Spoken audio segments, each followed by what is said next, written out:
Comrades, ladies and gentlemen, ang kaisa-isa kong anak, Jesus Nazareno Montenegro.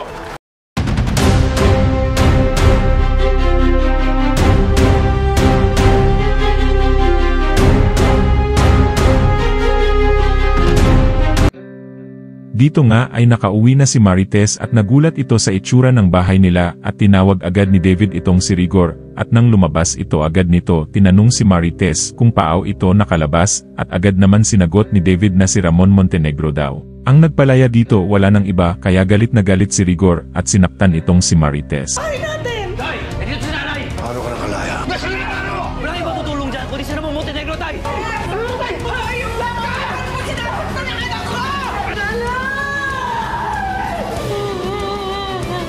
At dito naman ay merong napansin itong si Santino na merong nagmamanman sa kanila, kaya agad nitong sinabi sa kanyang mga kasamahan at tama nga ang kutob ni Santino at dumating nga ang mga pulis dito kaya napalaban ang grupo nito. Parang kanina pa may nagmamanman.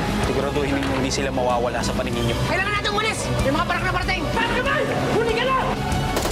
Kaya natin mga yan! Maghanap ka rin daw palabas! Kundi makamatay tayo! Tara! At habang nakikipaglaban itong si Santino ito namang si Tanggol ay ipinakilala na ni Ramon sa lahat ng kasosyo nito, at ipinangako ni Tanggol sa mga ito na mas palalagin pa nila ang kanilang mga negosyo na nagustuhan naman ng mga ito. Comrades, ladies and gentlemen, ang kaisa-isa kong anak, Jesus Nazareno Montenegro. Pinapangako ko sa inyong lahat, sisiguraduhin ko na mas mapapalaki pa natin ang lahat ng ating mga negosyo.